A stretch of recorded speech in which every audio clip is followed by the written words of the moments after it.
I think as a coach, you've got to have a strong sense of self. You've got to really understand what your purpose is. We're chatting to Vinny Halsall about creating a thriving learning environment for your players. There's a time and a place where the coach clearly needs to be the sage, centre stage, but there's a lot of time where the coach needs to be the guide on the side. Getting to know your players, that's got to be the most important piece. Let's try and shine a light on the stuff that we're seeing that's good, catching them in rather than catching them out. What would be the most important 3 top tips that you would give to a coach for creating a thriving learning environment? First of all, hello and welcome to Coachcast by England Football Learning, the coaching podcast that brings you insight from people across the game. As always, we're Jamie and Louise, and for the final episode of this season, we're chatting to Vinny Halsall about creating a thriving learning environment for your players. Well, hi Vinny, welcome back to the show. How are you? Hi Jamie, hi Louise. Lovely to see you both again. And really looking forward to sharing a few thoughts, a few ideas, particularly around a thriving learning environment in our world of grassroots football. Well, welcome back. It's always really nice to have you on. Absolutely. For anybody who hasn't heard an episode that you've been on, where have you been? But also, could you just remind everybody what it is that you do? Yeah, it's been an interesting time within the grassroots coach development team. As you know, we've moved to working now out of the grassroots division, which, to be honest, so far has been a pretty smooth transition.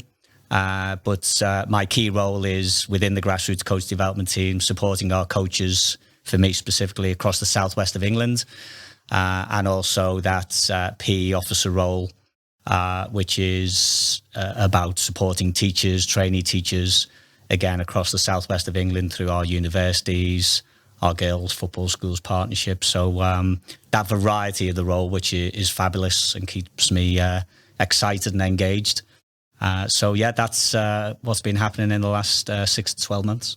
Lovely. Well, Vinny, you're no stranger to this show, so you know what's going to come next. And absolutely. At the top of the show, we really like to give our listeners some key top tips to take away, because they might be heading to training, for instance, and just like to give them some good information to start. We're going to ask you to give us as many top coaching tips as you can in 30 seconds. Are you up for that?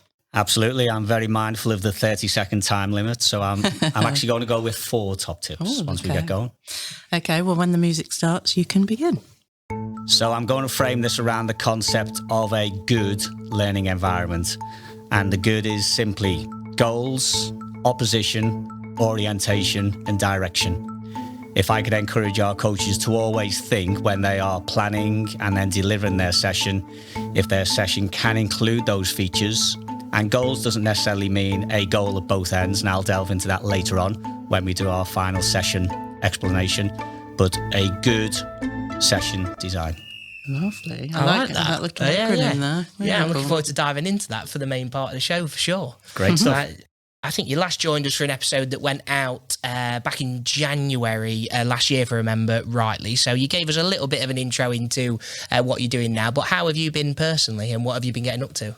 Yeah, personally, I'm great. Obviously, the day job, as always, a privilege to do what I do, and it's great to be here again, as I've already said. In terms of away from the day job, I'm very fortunate to be able to work as a grassroots committee member and coach now of an under-16 squad. I think the first time I was on, they were probably under-13s. Yeah. And so that development has been fabulous because, as with everything, I believe in every day's a school day. And there's been so much learning for me personally and professionally. I've had many of these boys since they were under-7s. So that journey has been absolutely fabulous. And listen, when I'm talking to teachers, trainee teachers, grassroots coaches, it's great to be able to relate to what I did last week as opposed to what I did 10 years ago when I was still in teaching. In terms of the day job specifically, as you know, there's a massive program building and developing at the minute called Future Fit. So being in the grassroots division, we've been integrally involved in the delivery of 46 workshops across the country. Obviously, they've been divided up across our regions. So it's been great to meet with our grassroots communities, talk about the Future Fit program. The headline, of course, is everyone comes to it thinking that we're simply going to talk about the 3v3 format, but there are changes further down in terms of the older age groups, those transitions to the bigger format of the game. So that's been a really enjoyable piece of work, challenging at times, but as we know, challenge is a good thing as well, sometimes being out of your comfort zone. So, yeah, that's been the feature of my work in the last 6 months or so. I suppose it's really nice, like, coming to it from both sides. So in your day job, but also as a kind of a coach yourself, and kind of being able to see how those things will apply. Yeah, I think it helps. And, our topic today about a positive learning environment, for me, those road shows are a learning environment. And like anything, and again, I'll delve into this, relationships are so important.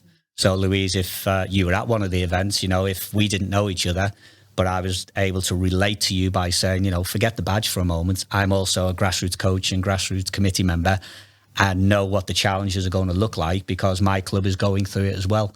So I think that relatability and building those relationships, it's such a key part of what we do, isn't it? Yeah. And you mentioned before that you've learnt so much. Is there anything interesting that you'd like to pass on, the stuff that you've learned over this time? I think I'm going to go with the concept, I love an acronym. So I'm going to go with ALF for this one, active listening first. So really important within those environments. But again, any learning environment, we need to listen to what the children, the teenagers, the adults in this case with the road shows, what they have to say. And the really strong piece of work with colleagues who actually designed the whole format and the process. Every coach, every committee member, every league representative, every county FA representative that went to those workshops, they had a voice. They had an opportunity to pose questions, primarily through the QR code, but there was loads of opportunity for Q&A. And if the events that you went to were anything like the ones I went to, finishing at 9 o'clock, and we weren't leaving the room at times till 10 o'clock. So, yeah, that active listening first is such an important part. Now, as you say, Vinny, you've joined us today to talk about a thriving learning environment and creating that environment for your players, to really, really support them. So to start, what does a thriving learning environment mean to you? I think 3 things. First of all, you've got to give the group that you're working with ownership. And I'll delve into, depending on how time runs through, but you guys might be familiar with self-determination theory, psychologists Ryan and Decci, and they actually talk about the whole value in some sort of autonomy. So the players need to have an element of ownership. They also need to feel and experience that they are learning and developing, that they are improving, and along with that, there needs to be an element of challenge going on. If things are too easy, then anybody would get bored. And with that challenge comes support. So you've probably seen the matrix that talks about high levels of support and high levels of challenge. And if we actually see that matrix as 4 quadrants, then the top right-hand corner is where there's high levels of support and high levels of challenge. The bottom left corner is low levels of support and low levels of challenge. So I think those 3 things are really important in any learning environment, but specifically within that grassroots space where we are working with our youngsters for 2-3 hours maximum. And I'm saying 2-3 hours because we're talking about maybe a single hour for practice sessions and then obviously your match day. I was just going to ask how, and this might be unfair because we might delve into this a little bit later on, but how can coaches potentially make sure they've got that support and challenge balance right then in their environment? Getting to know your players. That's got to be the most important piece. And in getting to know your players, I know there's potentially a question coming through later on in terms of, how can you really identify your players in terms of their strengths, their areas for development. And so I think that's, I'm going to call it the art of observation. Yeah, observing your players in action and not feeling as if you always have to be intervening. Yeah, later on we'll talk about them having voice and choice as well, but certainly giving them an opportunity to play and for you to see how they are performing within. It might be a new practice, a new game that you've set up that week, but that art of observation is so important. Good coaching isn't always about the coach being front and centre. Sometimes it's about being the guide on the side and actually using your eyes, using your ears, using your senses, just to really see, hear and feel what's going on within that environment. What would you say is the key thing that makes it so important to have a thriving learning environment? The players, whether they're 6, 16, 26, they want to feel as if they are learning. And that learning might be an individual piece. It might be in units. It might be as a whole team, as a whole squad. And that active learning as well is so important. If you've got a positive environment where learning is front and centre, sometimes it's maybe a bit more hidden. It's more implicit. So it might not be that there are specific coaching points being shared within the session. But yeah, that opportunity for everybody to feel as if they are improving, and by everybody, I'm including the coach there as well. I think it's really, really important.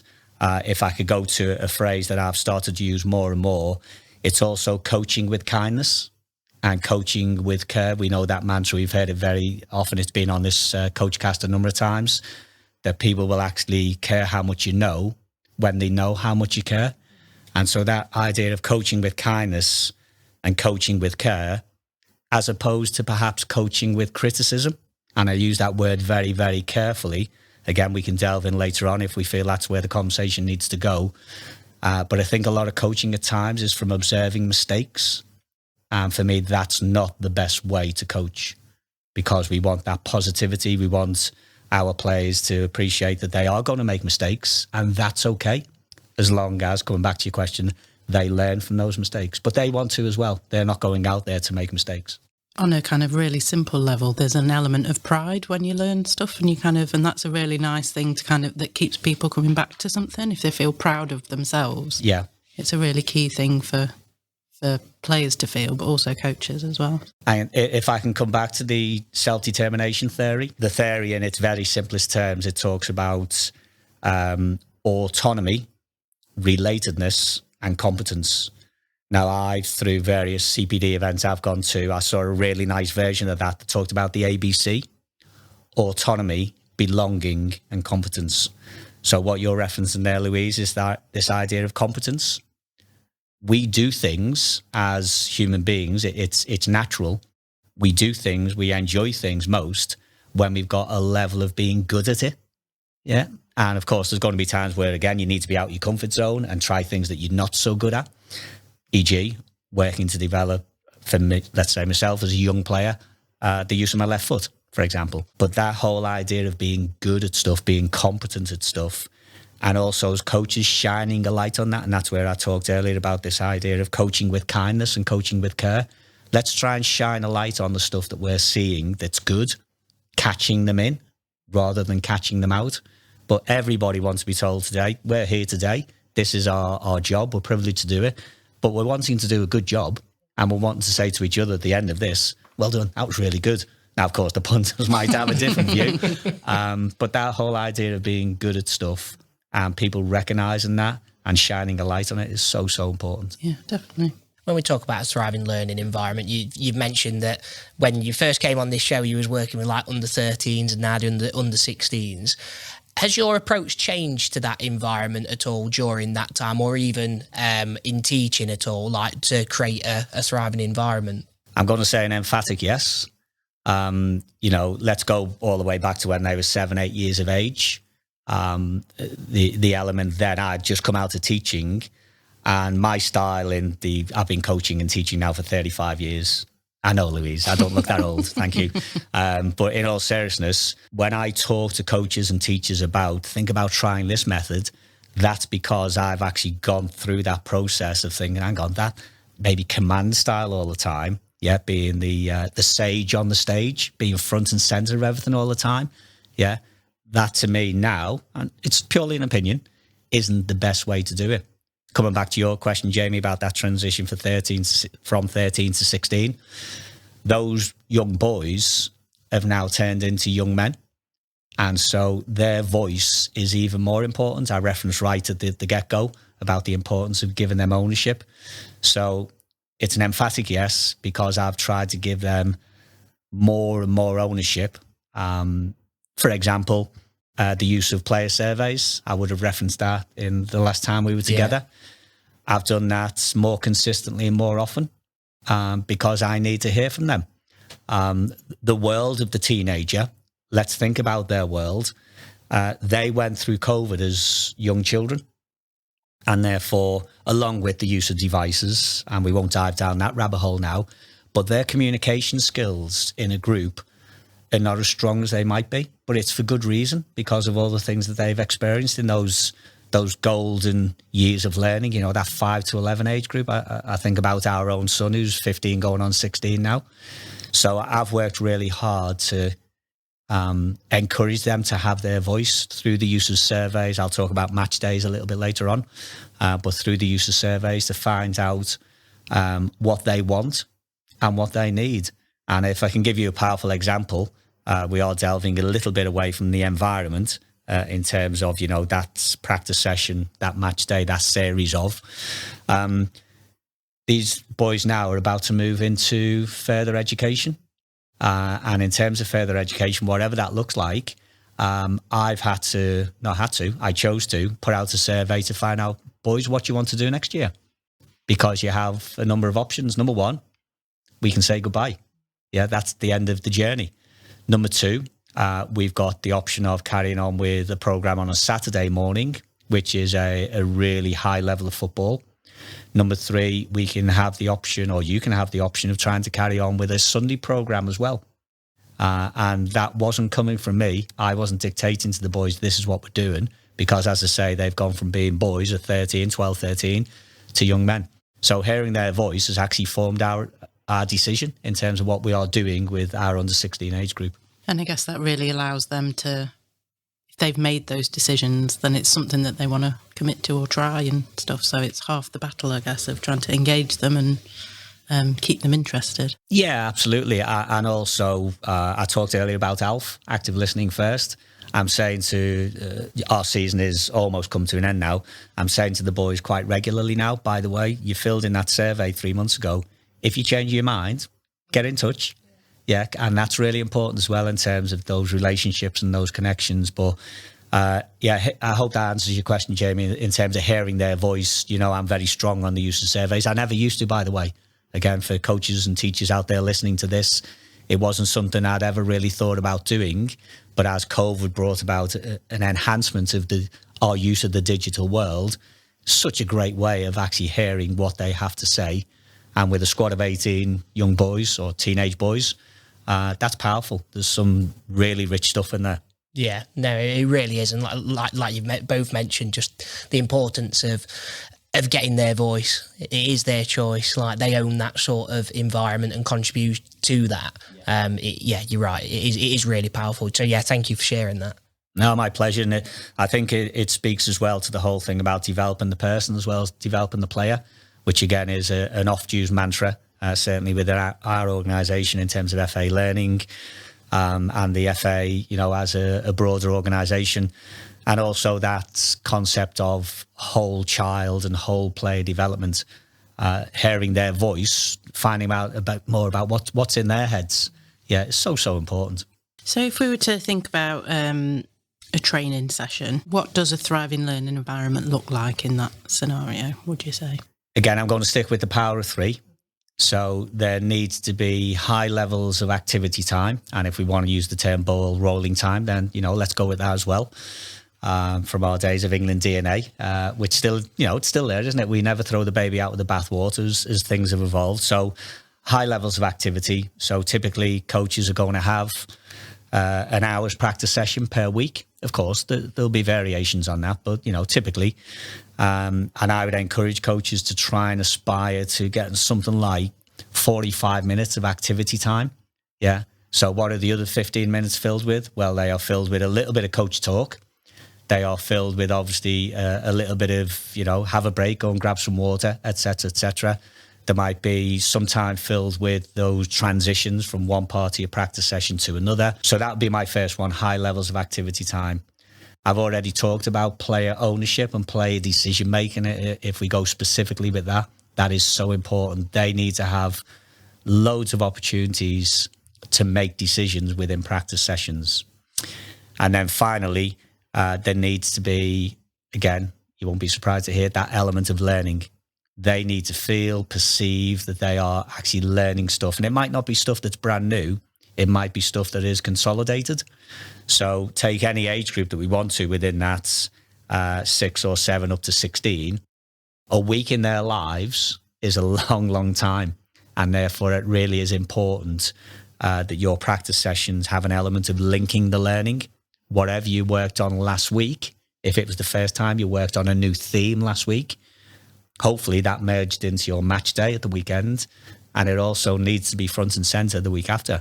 Otherwise, that opportunity for the youngsters to actually consolidate their learning, to retrieve some stuff that's in their brain somewhere, and also then to build on it, that's really important. Yeah, it's one of those things, isn't it? If you learn something and leave it, it's gone. So it's kind of... One of the sad things about us as humans is that as soon as we've learned something, as you say, we start forgetting it. You know, when if we were doing some sort of CPD event now in terms of a piece of learning, and listen, there's got to be something that I'm going to learn today from your questions and something that'll trigger. But as soon as we walk out those doors, we'll start forgetting it again. So it's so important to retrieve it, consolidate it, and obviously take it from being in your short-term memory to your long-term memory in terms of our brains can only hold so much information. Just going back to something that you mentioned in that answer there, which was obviously giving, again, just reiterating the point of giving players a bit of a voice and a choice. What, in your sessions, does that look like? I'm just trying to think of maybe new coaches that might be listening to this thinking, what sort of things do you get your players to make decisions on, basically, to shape their own learning? I think in very simple terms, I'll use an example that I've had as part of my coaching and my content for the past 10 years. I'm a great believer in the power of three. And one of the concepts has been this word tremendous, which isn't a real word, but it actually links to the word tremendous. So I've always talked to the boys about, would you like your performance individually as a team to be tremendous? Yeah. You can imagine, can't you, 7, 8 year olds getting the parents to buy into this as well, this concept of we're talking about the word tremendous, but I've framed it as tremendous. So where am I going with this? Well, every time a player receives the ball, for me, if they've got an opportunity to make a decision for 3 things. So in possession, number 1, can I run with the ball? Number 2, can I dribble with the ball? Number 3, and I'm going to use the term send the ball, which links a little bit to terminology within national curriculum PE. That is my day job at the end of the day. Yeah. So sending the ball might be, can I pass the ball? Can I shoot the ball? Can I cross the ball?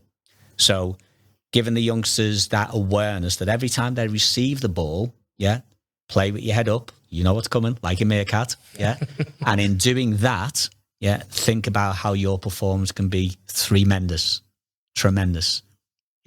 and if you've got 3 options, then your opponent is always guessing. Because I'm going to bounce one back to you two. What do you think typically when young players get the ball, coaches from the sideline, if they are PlayStation coaches shouting on, what do you think typically they're shouting on for the players to do? Imagining pass the ball. Pass it. So you're limiting, you're stealing an opportunity for the children to have decisions. So when I'm talking about player decision making, that's a very, very simple example of using the power of 3. Can they do one of those 3 things? And it's their decision. Because listen, if they are on the pitch, let's give a really simple example, in the middle of the pitch, and they are looking, I talked earlier, didn't I, about good practice design. Well, this is where the orientation, one of the letter O's is orientation. And that child is actually, or teenager or adult player, is facing straight down the pitch. What they are seeing from that halfway line to the opposition's goal, they're facing forward, is very different, Louise. If you're the coach at the sideline, it's very different to what you're seeing. Number 1, because they are, let's say, 10 years of age. And number 2, you or I, we're a bit older. So first of all, they're looking through 10-year-old eyes, but they are also seeing a different picture. So that's where we need to give them the opportunity through good practice sessions to be constantly making decisions every time they receive the ball. And I guess by having a chance to make a decision themselves, it'll either work out or it won't. And then they've got a reference point to kind of go from next time. So Absolutely. That's that information processing whereby their decision on this occasion to have a touch out their feet and run with the ball. If you've got a coach shouting, pass it, the pass might not be the right option. They run with the ball, they manage to make ground, maybe then pass the ball to a teammate scores. There's your whole piece around the coach who's shouting, pass it, catch them in, don't catch them out. The only thing that should be happening then is, Jamie, fabulous, well done, thumbs up, in terms of it was their decision. So let's not steal the decision from our young players, because that's how they develop and learn. Would you say that on match day there's any difference to this approach? There shouldn't be, but the matter of the fact there is. And I'll come to, I talked earlier about coaching with kindness, and being kind in your approach to your coaching. Just reference again about catching them in, not catching them out. I think as a coach, you've got to have a strong sense of self. You've got to really understand what your purpose is. Now, if your purpose is simply, the only way your match day environment is going to be positive is if your team wins the game by scoreline, then you're missing a trick. Now, that's not to say we don't want our young players, our teenagers, our adults to be competitive. Of course we do. But the whole idea of, if you are going to be consistent from your practice sessions to your match day, you've got to have that really strong sense of self, that strong purpose. Why am I doing this? And if you go back to what I said earlier, why do I do what I do? Well, I want my players to have ownership. Linking back again to self-determination theory, unless you give them that opportunity, that chance to be autonomous, then they're probably going to fall out of love with the game. Certainly when the youngsters get to the age that my boys are at now, 16 years of age, they're going to stop playing. You also need to give them that opportunity for them to make the decisions, and therefore in the hurly-burly of a competitive match day environment, if your sense of self is, I also want them to learn and develop, therefore, that will happen best if you allow them to make decisions. And those decisions, by the way, and I'll delve into this shortly, is whilst they're playing, but also the team talks before the game, at half time, and at the end of the game. How much ownership can we give our players then, rather than that being constant coach voice? So those bits are really important. If you've got a strong sense of self, then you've got a better chance of the environment that you create on a match day looking and feeling very, very similar in terms of what's happening when you're within your practice sessions, and actually having that crossover. But the emotions on a match day are some of the things that we are all challenged with at times. That kind of leads in nicely to the next question, which is, how do you manage to kind of sustain a thriving learning environment amongst the emotions of the game that the game might actually bring? But as you mentioned, people are competitive and they do also want to win. How do you still ensure that they're developing and learning and focusing on that rather than it just being the scoreline? For me, that's a long-term process. When we're talking about the word education, comes from the Latin educare, which is to lead. And therefore, you've got to do your best as a coach to lead by example. And we all get that wrong now and again. That's really important to recognise that. But coming back to, if you've got a strong sense of self, when those emotions are getting high, first of all, if you can manage your own emotions, you've got a better chance of managing your players' emotions. We're recording this the day after Arsenal have just had a fabulous second leg performance against Real Madrid. If I can use examples for those guys who, more often than not look to the professional game, and I know we're talking about grassroots here, but in Ancelotti and Arteta, you couldn't have two further polar opposite personalities on the sideline of the pitch. Ancelotti, very calm, very measured. You can clearly see how much ownership he gives to his players. Arteta, like a jack in the box, isn't he? Never stops, constantly shouting instructions.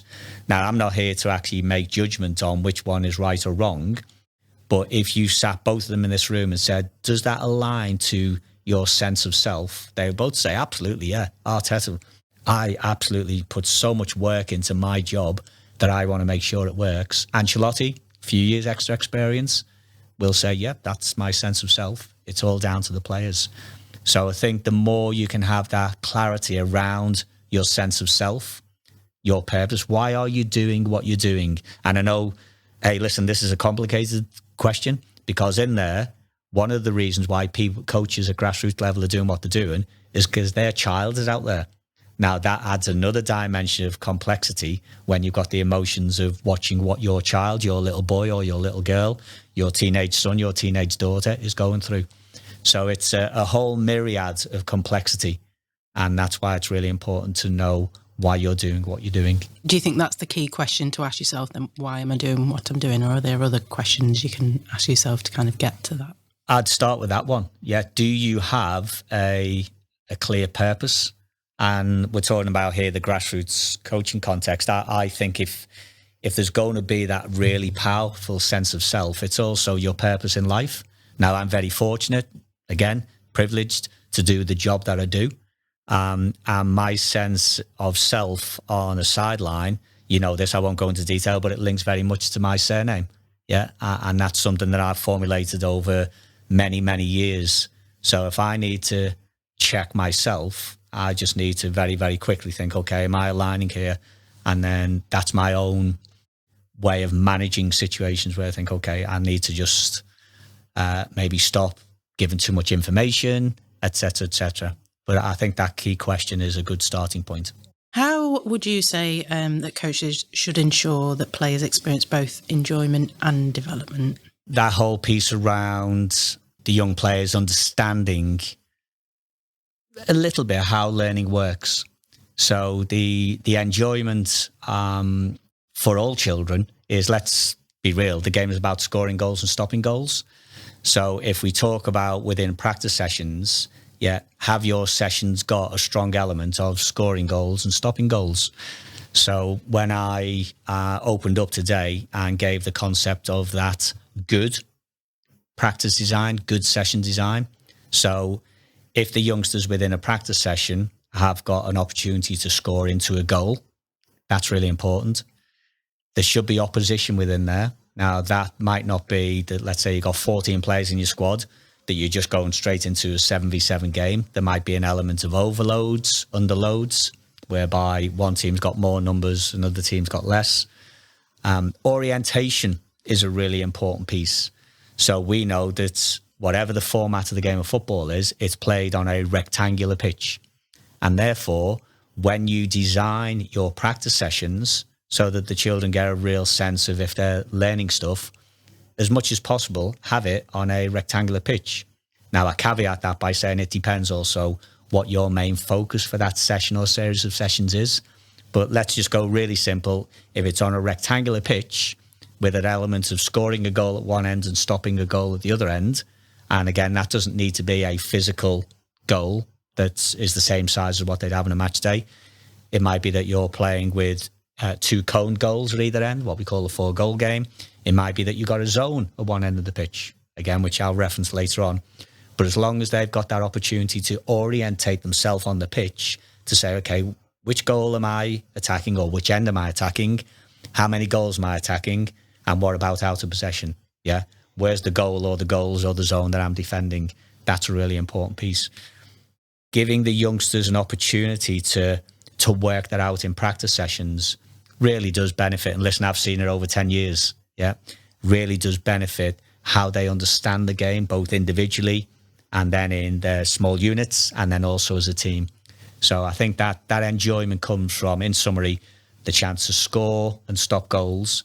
And it links to what I said earlier around that good session design. If we had to pin you to 3 top tips, what would be the most important 3 top tips that you would give to a coach for creating a thriving learning environment?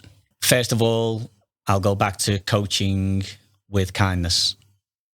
That whole idea of, can we try and catch our players in rather than catch them out? And embedded within that, my third top tip is actually around the number 3. That when you're observing your practice session going on, when you're observing a game, coach with kindness rather than coach with criticism. Now, criticism is quite a strong word. Let me explain what I mean by that. If you see one of your players do something that you perceive to be a mistake, then once is an incident. Twice is a coincidence. 3 times is a pattern. If you see a pattern of what you perceive to be mistakes, that's the time to start coaching. And what that'll do, you'll spend more time as a coach observing and seeing what's going on, as opposed to stopping the session, whether it be a part practice, whether it be a game, constantly when there's a mistake. Because that latter scenario, what will that do to young players? First of all, it'll create an environment where they're fearful of making mistakes, because in effect, they're being called out when a mistake is happening. So that whole idea of your observation skills, once an incident, twice a coincidence, 3 times a pattern, if you can think around that concept, that will help you, first of all, to praise the good stuff that you're seeing going on, and then to obviously be less insistent on stopping the session. And linked to that last one is, and if you are intervening, think about how you can do that on an individual player basis and make that clear to the players as well, that they understand that now and again, it might be a case of, Jamie, let's come across here, quick chat. Yeah. And then you can talk through as an individual, and then your session, your game, your practice is carrying on. Yeah, it really just puts into perspective how to not keep calling someone out if you can break it into 3 times. Yeah, exactly. And it's something that sticks in your head as well. It's easy for coaches just to think, you know what, sometimes it might be hard, like in terms of stopping yourself from jumping in and going, oh, you might need some help. But actually, when you have that and just think, let's just watch, let's just observe, don't want to impact their enjoyment or development, but me just staying back, that will support with that sort of thing. So I think it's really important takeaway that. I really like that. I think as well, it potentially gives you a little bit more time to watch what is happening and potentially understand why it's happening, maybe. I don't know, if rather than just saying it the first time. It gives you a chance, 2 really great points that both of you make. That's why we love these chats, don't we? But it gives you a chance as a coach to, when we're talking about the individual needs of our players. Yeah, I say, if you're constantly jumping on, again, I'm using my words deliberately, what you perceive to be a mistake, then you're not really given an opportunity for things to flow. And we're cutting down. I remember my top tip earlier around trying to ensure that you have high levels of activity time, high ball rolling time. If you're constantly stopping the session because you want to correct a mistake, that's got all sorts of implications. From your own self-care as well, being kind to yourself as a coach, in terms of, you're right, Jamie, I've got the word coach on me back. Those parents over there need to see that I'm coaching. Yeah. And of course, what do people perceive coaching to be, whereby the coach is in amongst it, loud, actually being the dominant voice. And there's a time and a place where the coach clearly needs to be, I said earlier, the sage, center stage. But there's a lot of time where the coach needs to be, one more time, the guide on the side, observing, seeing stuff, maybe just doing little one-to-one interventions. You're full of these. I know, it's brilliant. Every episode, I love it. I love it. This is why we keep getting you on, Vinny. It's brilliant. One of the key things that you mentioned is really getting to understand your players. Do you have any advice to help coaches discover and understand the individual needs and wants of their players? Yeah, I've referenced the surveys earlier, so I'm not going to go down that line again. But I referenced them earlier to find out what my current squad of under-16s want to do next season and beyond. Just to reference back to that, my more frequent use of the surveys has been a series of questions to find out what are they enjoying so far in practice sessions, what are they enjoying in match days. The big question to ask if you're doing it in a survey, because you won't get any answers, by the way, if you do this verbally in person, is what is it you don't like about what I do as a coach? Wow. Yeah, what a big question that is. And I'll tell you what, I've had some really strong answers from some of my players, some of my youngsters, and answers where I've gone, okay, that's interesting.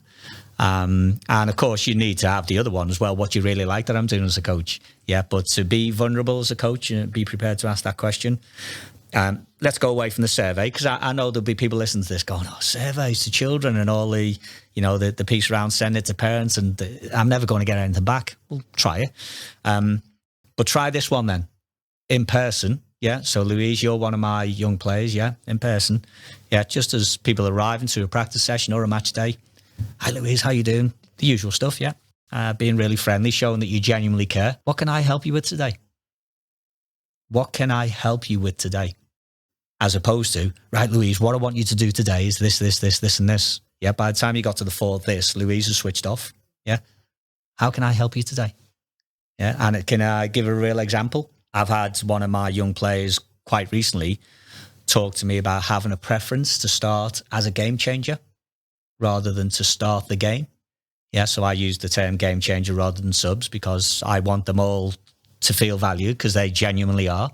And there'll be a time within the game where it's their time to go on, and they will because they're replacing another boy who they're not identical to. Yeah, so they're going to change the game in one way or another. They're going to bring their superpowers to the dance floor, if you like, the pitch. Yeah, every child has got some sort of superpower. Every player's got some sort of superpower. So ask that question. Yeah, and that was the answer that I got. I actually am quite enjoying coming on and changing the game. Okay, let's do that then. Yeah. Yeah, an interesting thing to kind of somewhat, I think changing that terminology is probably, you then see the value in what someone does instead of it just being a substitute or whatever kind of, and the fact that they've asked for that to be the position that they start in. Yeah, absolutely. And again, connecting the dots as we always try to do, going back to that whole autonomy piece. Yeah, hearing from them. Yeah. If I can give you another example of a question that I've used quite a lot is when you're maybe trying to get a youngster to think about an element of their individual play, their tactical play, whatever it might be. Yeah. Asking them, particularly at those younger years, who's your favourite player? Who do you love watching? Yeah. And it might be, I've been working with a youngster just recently who loves Marcus Rashford. Yeah. And my next question is, tell me what you like about Marcus Rashford. And then we delved into, do you think you can do that? Do you think you can try those really penetrating forward runs? Yeah, I'm good at that. Why? Good. Well, I'm quick. Good lad. Okay. So just think about timing those runs so you don't run offside, for example, but finding out again from them who's their favourite player, and straight away you're taking them into their world, or we're going into their world and finding out what in their brain do they understand. Yeah. Obviously, you're stumped a little bit if they say, I haven't got a favourite player. But more often than not, the youngsters are there because they love their footy and they will have a favourite player. So that's another useful one, I think. Yeah. Just wanted to build on the back of that question by asking this, which is, do you have any advice to support coaches with then recognising difference and managing individual difference within a group? Yeah, it goes back to, again, the importance of taking time as a coach, which, again, is a bit of self-care, that I'm going to spend time observing what's going on. We know you want to get in there and do some coaching. It's being aware of the STEP principle, which is so important, and it's front and centre in all of our coach education programs. And the STEP principle, in simple terms, space, task, equipment, people or players, the words are so simple, but the skill of how do you implement that? So when you see one of your players who, and I talked earlier about high support, high challenge, it might be that you've got a player who is one of your most confident, strongest players. They need an element of challenge. And therefore it might be, let's go with the players piece, when you're doing a couple of small-sided games, a practice session, rather than playing let's say you've got 16 at training, I'll just go with numerical example. 16, you think, right, we're going to have 2 games of 4v4. Actually, this game over here, with a stronger player in, they're going to play 5v3, and that stronger player or stronger players are in the group of 3, and you explain to them the reason you're having this challenge is, you play higher up the pitch, and often you'll be up against more defenders than attackers, so see how you get on for the next 5, 6, 7 minutes, not see how you get on for the next 45 minutes. So that element of how do you bring the STEP principle, which by words is really simple, but the skill of being a good coach and a good teacher is how do you bring it to life relevant to the individual players in front of you. How can coaches tell if they've succeeded in creating and maintaining this kind of environment, would you say? Going to go really simple. Do your children, do your teenagers, do your adults keep coming back? Yeah. Do they keep coming back for your practice sessions during the week? Are they punctual? Are they there on time, ready to go, and obviously eager and keen to get out there and run around and experience, what you're about to provide for them, which is an opportunity first and foremost to be active, to be healthy by playing the game that we all love. And, on a match day, have you got your consistent numbers in your squad? That to me is a real litmus test over time. if you are actually creating a positive environment that they just love coming back to. And do you think there's ways you could tell if, with trying to implement learning and things, there's the things that you could recognise there, and you can tell if you're doing it well? Doing your best to individualise that. So a little thing that I'd like to share with everybody is this idea of whatever you've got as a focus for the session, try and present it in a way whereby the young players, the children, can see it. So the use of a whiteboard, for example. And we know I tried using the whiteboards. We had a cold snap of weather in the last few weeks. And for my practice session, I was about to use the whiteboard, and the temperature dropped to about 2 degrees. Of course, the pen didn't work on the whiteboard, did it? Now, I know that with all my years of experience, I did have a piece of flip chart in my hold-all, yeah? And it had also been pre-prepared in terms of thinking, okay, if I can't use the whiteboard tonight, the flip chart is there. But being able to present stuff that the youngsters can see, and maybe when they're having a drinks break, go and reference. And one little thing that I do with that, so let's say, I'll give a real example again. My boys have really, under 16s, been so invested in winning games. So here we go, no matter what I've said about the performance is the most important thing in the development, yeah? They were vying to win the league this season, so they wanted to win games. And I framed the concept, I might have shared this with you before, the concept of win, but I took it a stage further because they are older boys, yeah, all bright boys, to winners. And winners was an acronym, but I'll just share with you the first three. W, work harder. Work harder than what? And that was a question to them. They come up with work harder than the opposition, work harder than my direct opponent. With that, intensity. So you might say they're very similar things. They are, for a reason. So it's consolidating, okay, the intensity of what? The intensity of my running, the intensity, if you like, in terms of my closing down as a defender, all sorts of things that you can link to that word. And then the N, never give up. Because we'd had a couple of situations whereby, and that's very much in the psychological corner, resilience, etc., where we'd had situations where we'd lost a goal or two. And it's a case of, okay, can we turn this around? And we proved that we could. So I'll just press pause there for the purpose of our limited time today. So how does that manifest itself? Well, they are simply words. So within my practice sessions, boys, winners is over on the board. As you go over for a break, yeah, we've moved from the arrival activity into our first game. Yeah, as you pop over, grab a pen, put your initials next to one of those letters. Put your initials next to one of those letters. Your choice. So there's the ownership. And when you're playing your first game, I'm going to come over and see what you've picked. And then my coaching tonight is I'm going to have a one-to-one with you about the one that you've picked. And my question is going to be really simple. How? How are you going to do that? Yeah. So if you've actually picked intensity, give me a couple of examples of where you're going to bring more intensity to your game.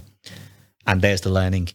Yeah. Now that takes time, but if you can picture that in your mind's eye, that's a very different style of coaching, isn't it? To the coach being center stage. Yeah, I'm butterflying around. Yeah, now and again I'm saying, Ollie, just come over. Yeah, love what you put over there. You talked about never giving up. Yeah, tell me a situation where you might normally give up. And off they go. Yeah, don't keep them off the pitch. They know they're not going to be off the pitch for any more than 30 seconds. Here's the clever thing. Yeah, I've just taken Ollie. Yeah, I've got a few, well, 2 Olivers now. Used to have 3. 4, in fact. I've just taken Ollie off the pitch. Whilst Ollie is off the pitch, his team that was playing in a game of 4v4, they're now playing in a game of 4v3. You've cleverly created an overload and an underload. So his team now, 3 players, they've got to work harder with the ball and they've got to work more intelligently without the ball. And if you can try and achieve that with, let's say that night I had 16 boys, that is a good effort as a coach to get around 16 boys individually, find out what they've written on there. But as with everything, yeah, I'm going to hit you now with the 5 Ps. You've heard it before. Proper preparation promotes positive performance. If as a coach you want to perform, you've got to do some preparation beforehand. Now, I'm not going to talk about creating a session plan that you never veer from. That's not what I'm talking about at all. I'm talking about preparation rather than a session plan. Yeah. What is your preparation for that session? My one was to have the flip chart with the winners concept on the board, knowing that if I had that on a whiteboard, they wouldn't be able to write on the whiteboard, and therefore my preparation was null and void. So think about your preparation And it doesn't have to take a load of time either. With everything we've talked about today, thinking of someone who's either joining a new team or just got into coaching themselves, do you have any words of encouragement for them, and maybe some support to say, like, for instance, where should they start? And also, like I say, encouragement to say that this will take time. It's not something that's just going to happen after one session and you're going to get that thriving learning environment 100% right to begin with. I'm going to reiterate things that I've already said, and hopefully anyone still listening, as Vinny said that earlier, well, that's the whole thing about learning again. So first of all, think about your purpose. Why are you doing what you're doing? Hopefully there's something in there that links to you enjoying what you're doing. Yeah. And whether we want to use the word fun, having fun, enjoyment, for me, slightly different meanings. Yeah. But try and sustain an element of enjoyment. If you're enjoying what you're doing, there's a great chance that your 6-year-old, 16-year-old, 26-year-olds are enjoying it as well. I've talked about coaching with kindness. Yeah, be kind to yourself. Don't be too critical and too harsh on yourself, because we will all get things wrong. Yeah, but also it's so crucial to recognize when you get things right. So be kind to yourself, because ultimately we are all out there within grassroots footy. We are all volunteers. We're doing this out of the love of the game to give something back to the community. And there's also likely to be that element. We're doing it because our child is in there. Yeah. There's another podcast in there in terms of the parent coach, because there's so much to unravel there. Be kind to yourself. Yeah. And then finally, in terms of those two things, when you are being kind to yourself, when you're coaching with kindness, when you've got an element of enjoyment, be brave enough to try things out. So whether you've seen something, you're going to hear a session from me in a minute, you might think, I'm going to try that. Yeah. You might see something on our England Football Learning website or on our community page. You might Google something the night before or an hour before. Try something out. When you try things out, remember, if you come away thinking that was a fail, then that was simply a first attempt in learning. And if you try it again and you think it failed again, well, that's a further attempt in learning. We are always learning. We are always learning. I've already said I've been teaching and coaching 35 years, I'm often making mistakes. Yeah. The untrained eye, the parents on the sideline, even the boys now and again, won't realise that I've made a mistake. I've also got a relationship with my boys where they say, Vin, when we just swapped teams over there, our numbers aren't right. Thank you, boys. Well done. Yeah. Just spotting you were still awake. Yeah. And so there's that element of also being prepared to run. No, I haven't. I just say, yeah, thank you. Go on, sort it out. And they'll sort it out. So recognising that we will all make little mistakes, whether it be just the whole practice session, game design doesn't work, or there might just be something little within your session. So take that word fail and try and frame it with a positive mindset that it's either a first attempt or a further attempt in learning. Absolutely love that. I'm going to take that with me wherever I go. It's true for life as well, Yeah, isn't it? it is. It absolutely is. And just off the back of that as well, is there anything like a little challenge that you could set our listeners to kind of something to have a go at where they could potentially try and develop some of their learning environment? In match days, can you give complete ownership to your squad to lead the pre-match team talk, and even more powerfully, to lead the halftime team talk?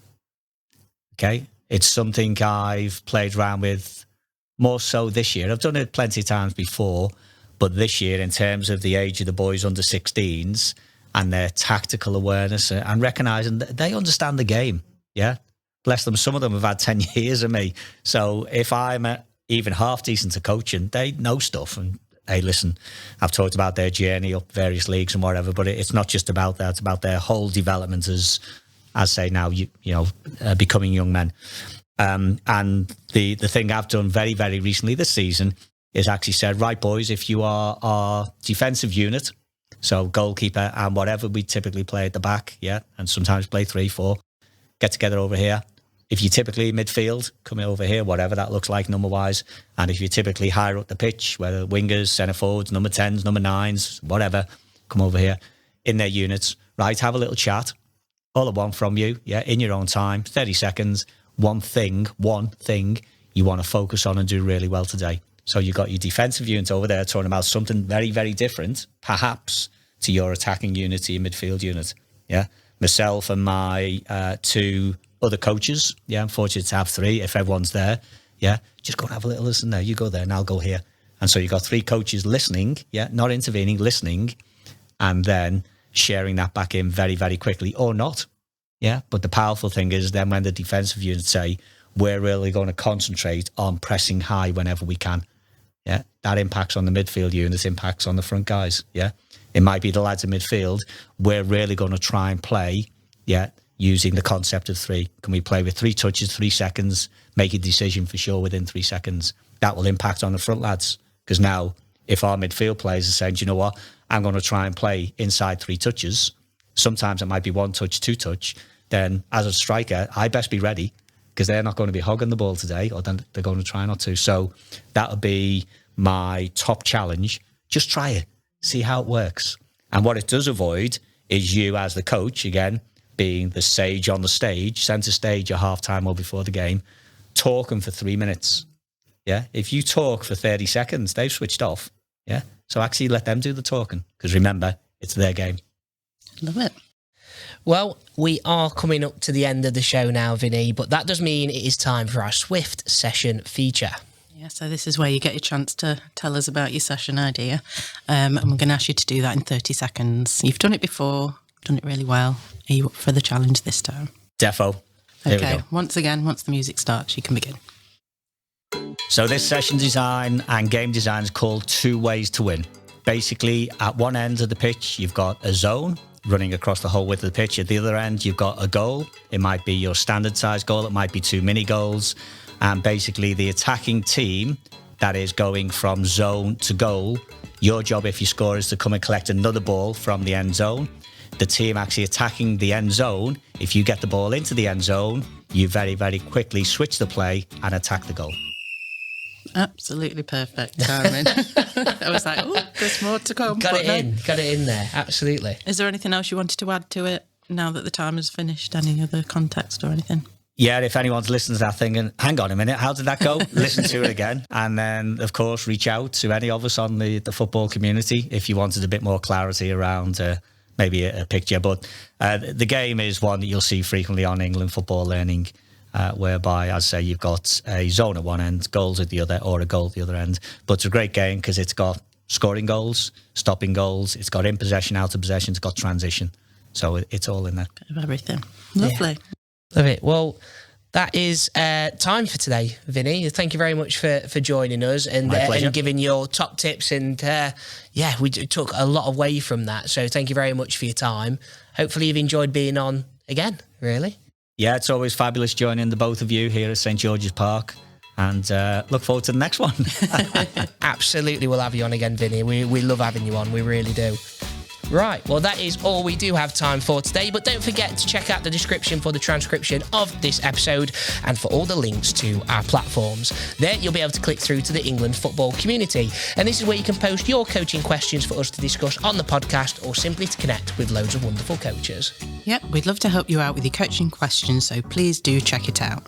And as we mentioned at the top of the show, this is the last episode of the season, but don't worry, we will be back soon. So if you haven't already, hit subscribe to make sure you don't miss an episode. From all of us at England Football Learning, thanks for listening.